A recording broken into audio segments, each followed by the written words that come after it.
Tous ceux qui suivent cette chaîne savent que j'apprécie le travail d'Usul et me considère généralement comme un radical de gauche. Sur le plan économique évidemment, mais aussi sur la question de l'immigration. Malgré ça, il m'arrive d'être en désaccord avec le chroniqueur lyonnais, c'est le cas aujourd'hui. Bonjour YouTube, c'est Daimon.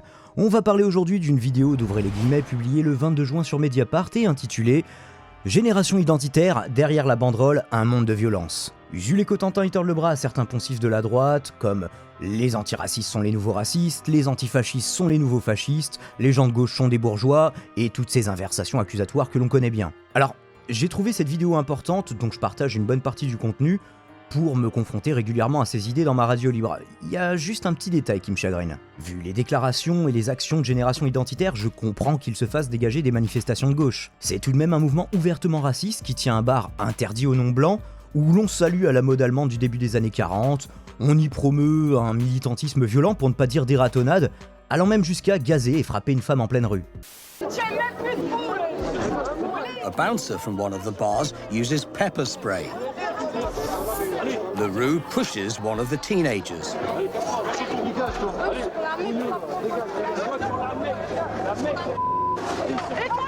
She's then pepper sprayed. Feliz strikes her.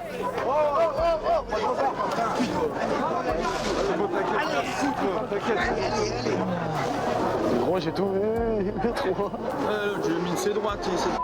La meuf là? Meuf, pas meuf, c'est des rebeux.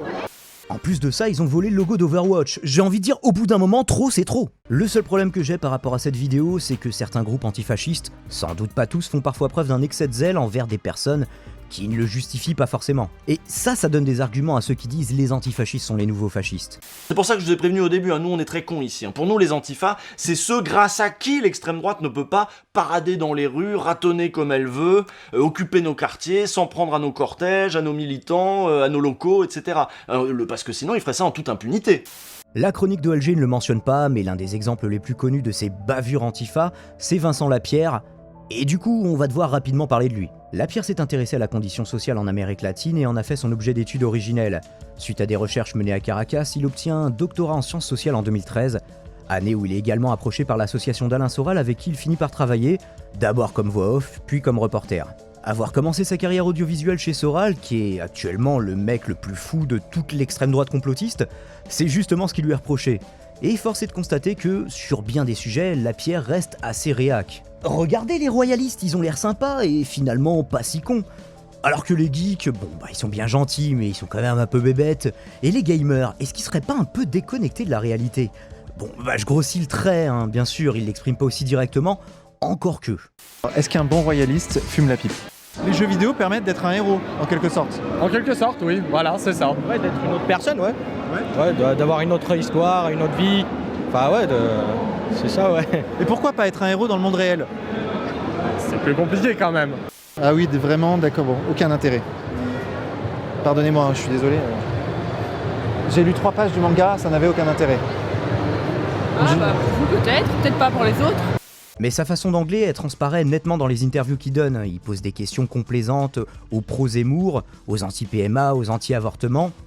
Et je pense que pour le définir, le meilleur terme ce serait le traditionnalisme. Finalement, la tradition, dans son reportage de la Japan Expo, puisque je prenais cet exemple, c'est la seule chose qui ressort de positif pour lui. Entre tradition et modernité, enfin vous connaissez le délire. À la fin de sa période soralienne, il a aussi fait une couverture bienveillante du groupe Les Brigandes, qui a récemment rename De la Rose et de l'Épée, un groupe de musique fortement suspecté d'être une secte d'extrême droite, et qui est d'ailleurs condamné dans son propre camp politique, en tout cas par une partie de l'extrême droite, en l'occurrence les cathos traditionalistes. En revanche, Lapierre a connu ces dernières années une évolution sensible, qui lui est fréquemment reprochée par ses anciens supporters. Alors une évolution plus dans le fond que dans la forme, dans le discours, plutôt que dans la façon de mener ses reportages. Soral, s'il dit dans un premier temps que Vincent Lapierre est parti en de bons termes, prend peu à peu ses distances, suite à un reportage sur Zemmour, et déclare qu'il ne faisait plus de militantisme, mais du journalisme, ce qui, dans la bouche de Soral, signifie faire le tapin, tout simplement. D'ailleurs, c'est une expression qu'il finira par employer carrément à l'encontre de son ancien protégé. Le changement de sa ligne éditoriale se fait progressivement à partir de son départ en 2018 d'Égalité et Réconciliation pour fonder son Média pour tous, dont le nom n'est pas sans rappeler la Manif pour tous, donc là on voit encore un attachement aux traditions. Est-ce que Vincent Lapierre fut ou reste d'extrême droite ? Il s'en défend systématiquement et se présente comme un socialiste et un patriote. Et moi personnellement, je sonde ni les cœurs ni les reins. Depuis, il dénonce son ancien gourou pour ce qu'il est, pour ce qu'il dit, pour ce qu'il fait, apporte de la nuance sur certains sujets complotistes et affiche un parti pris moins visible en tout cas, selon que les interviewés soient pro ou anti. Il a même il y a peu fait littéralement de la réinformation en montrant que le confinement se passait bien en banlieue, contrairement à ce que suggéraient la plupart des médias. La finalité, c'est qu'on voit un mec avec un micro qui se contente de poser des questions de façon plutôt bienveillante, même si parfois avec un ton faussement naïf, et qui se fait dégager des cortèges manu militari, casser son matériel, parfois frapper, poursuivre par des assaillants en surnombre. Comment vous voulez que les antifas passent pas pour les méchants censeurs dans cette histoire? On sera là demain soir. Ok, merci monsieur. Il y a un ancien de la mouvance identitaire, je sais pas si on va le foutre à l'eau, mais c'est vrai que...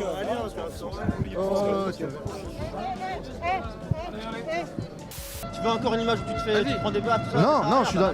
Bah alors, restez...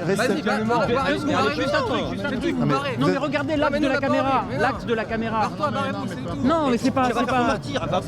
Non mais vous êtes antisémite ou quoi? J'interviewe... Calmez-vous. Calmez-vous. Allez, on se casse. Restez tranquille. Oh, vous l'agressez pas, vous l'agressez pas.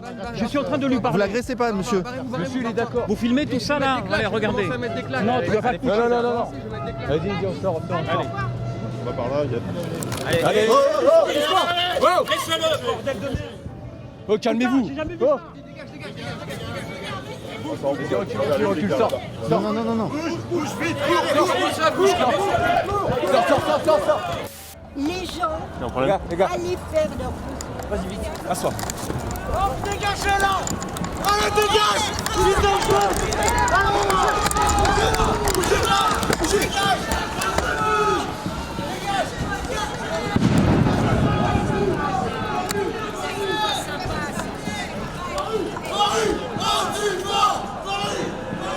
On passe ça là!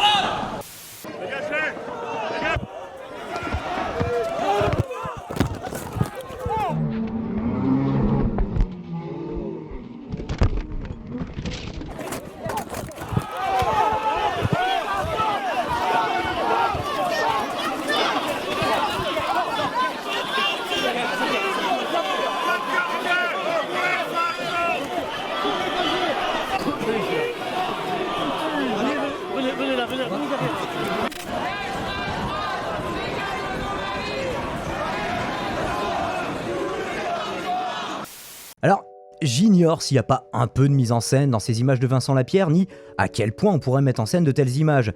Ce qui est sûr, c'est qu'il en joue et passe de facto pour la victime. D'où cette question, est-ce que Vincent Lapierre a déjà agressé physiquement ou appelé à agresser l'un de ses adversaires idéologiques ou des minorités? Je crois pas, mais c'est possible après tout. En ce cas, un sujet sur l'envers du décor de ce reporter pour tous par Usul serait intéressant. Mais si les seules choses qu'on ait à reprocher à ce type, ce sont ses accointances passées, dans ce cas-là, où est la limite? Est-ce qu'il faut aussi aller casser la gueule d'Étienne Chouard à chaque fois qu'il monte le bout de son nez sur un rond-point? Je ne le crois pas, du moins je ne l'espère pas. D'ailleurs, une partie de la gauche a fini par renouer avec Chouard, un temps ostracisé pour ses liens, là encore, avec Soral. Si ce détail me fait tiquer, c'est que je passe un temps considérable à répondre aux droitards et aux complotistes qui traînent sur YouTube. Et sur ce sujet antifa, une fois n'est pas coutume, je vois pas trop quoi leur répondre. Selon moi, on ne devrait user de violence physique qu'avec des gens physiquement violents. Mais je dois être une sorte d'idéaliste. À tous les coups, ce point de vue nuancé m'attirera les foudres des fans d'Usul les plus radicaux et les insultes des gens de droite et plus si affinité, mais bon, j'ai l'habitude. Le débat se poursuit bien sûr dans les commentaires.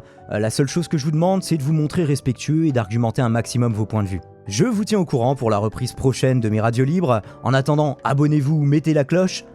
Parlez-vous au lieu de vous taper dessus. C'était Daimon.